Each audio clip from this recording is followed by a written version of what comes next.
창세기의 질문과 함께하는 오늘의 묵상입니다. 오늘의 질문입니다. 어떻게 하나님은 아브라함을 택하신 하나님의 목적을 이루시는가?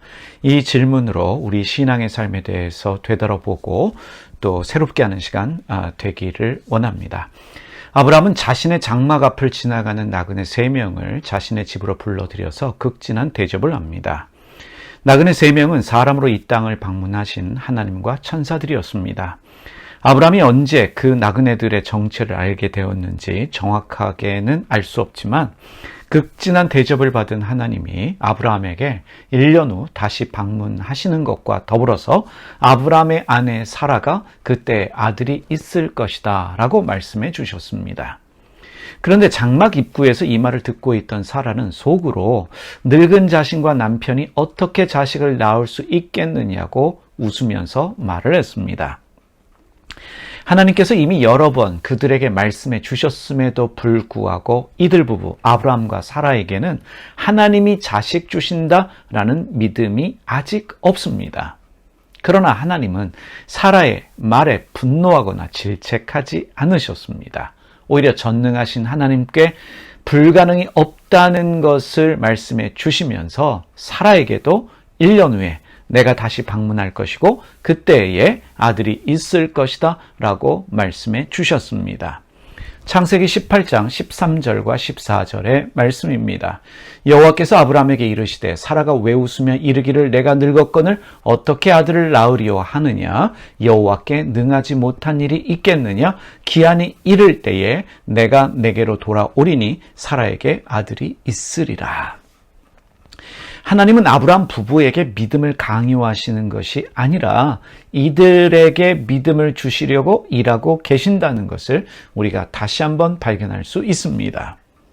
다시 말해 하나님은 아브라함 부부에게 아멘을 요구하시는 것이 아니라 아브라함 부부가 믿을 수밖에 없도록 일하십니다. 자식 낳을 수 없는 이들 부부에게 아들을 주심으로 말미암아 결국은 믿게 하십니다. 하나님은 아브라함의 집을 떠나시면서 하나님이 나그네의 모습으로 이 땅에 오신 목적을 다시 말해 하나님이 하시려는 일을 말씀해 주시려고 하십니다. 그러면서 동행한 천사들에게 하나님이 아브라함을 택하신 목적을 말씀해 주십니다. 창세기 18장 17절에서 19절의 말씀입니다.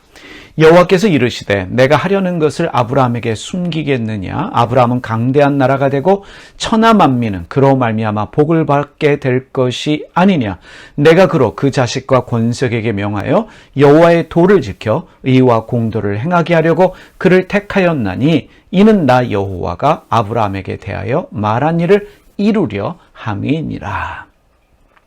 하나님이 아브라함을 택하신 목적은 아브라함을 강대한 나라가 되게 하시고 천하 만민은 아브라함으로 말미암아 복을 받게 하시기 위해서입니다. 그러면 질문해 보십시다. 어떻게 하나님은 아브라함을 택하신 하나님의 목적을 이루시는가? 하나님께서 자식이 없는 아브라함에게 아들을 주십니다. 그 자손이 큰 민족 강대한 나라가 되게 하십니다. 그리고 하나님은 아브라함 때문에 천하 만민이 복을 받게 하십니다. 아브라함의 후손으로 오시는 예수 그리스도로 인한 복이라는 것을 우리는 잘 알고 있습니다. 그런데 하나님은 아브라함에게 약속하신 것을 이루시기 위해서 아브라함에게 요구하시는 것이 있습니다.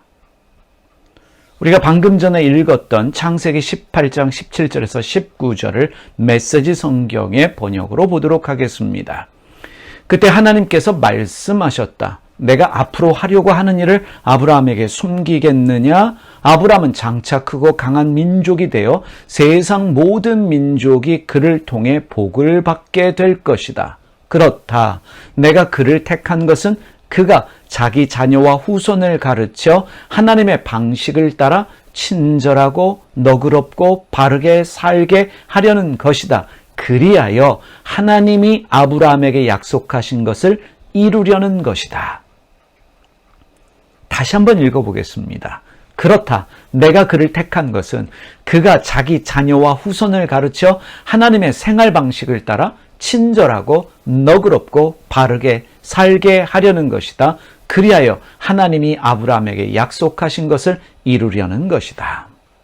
아브라함은요, 하나님의 생활 방식을 따라 친절하고 너그럽고 바르게 살아야 합니다.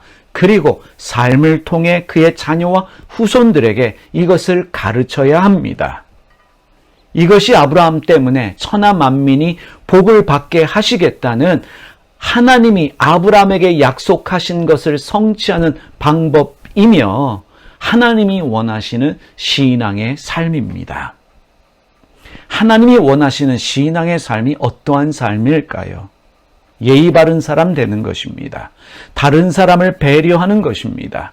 좋은 사람이 된다는 것을 우리가 알 수 있습니다. 아브라함에게 주신 약속이 교회에 주신 약속이라고 우리가 믿기 때문에 교회는 천하 만민이 복을 받게 하기 위해서 복음을 전합니다. 복음을 전하여 예수님을 믿게 하는 것이 그들에게 복이 된다라고 믿기 때문입니다. 그러나 말이 전부가 아닙니다. 말이 아닌 삶이 영향력이 된다는 사실입니다. 하나님의 복을 받았다고 믿는 교회가 교인들이 먼저 하나님의 생활 방식을 따라 친절하고 너그럽고 바르게 살아야 합니다. 그렇게 살면서 이것을 교회 공동체에 가르쳐야 합니다. 그리스도인은 그리스도를 닮아가는 삶을 살아가는 삶입니다. 그리스도인을 이렇게 정의할 수 있습니다.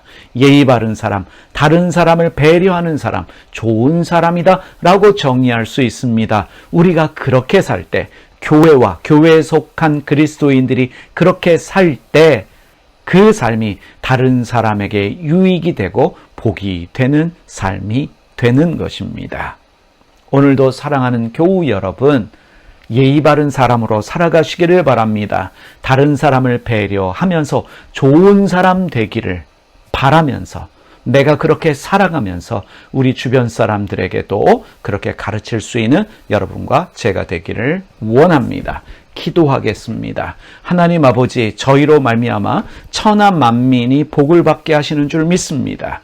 그 일을 위해서 저희가 예의 바른 사람 되게 하시고 다른 사람을 배려할 줄 아는 좋은 사람이 되게 하여 주시옵소서. 하나님의 생활 방식에 따라 친절하고 너그럽게 바르게 사는 사람, 그래서 하나님이 약속하신 것들이 이루어진 것을 볼 수 있는 그러한 저희의 삶이 되게 하여 주시옵소서. 오늘도 그리스도를 닮아가는 삶이 되게 하여 주실 줄 믿습니다. 우리 주님 예수님의 이름으로 기도드립니다.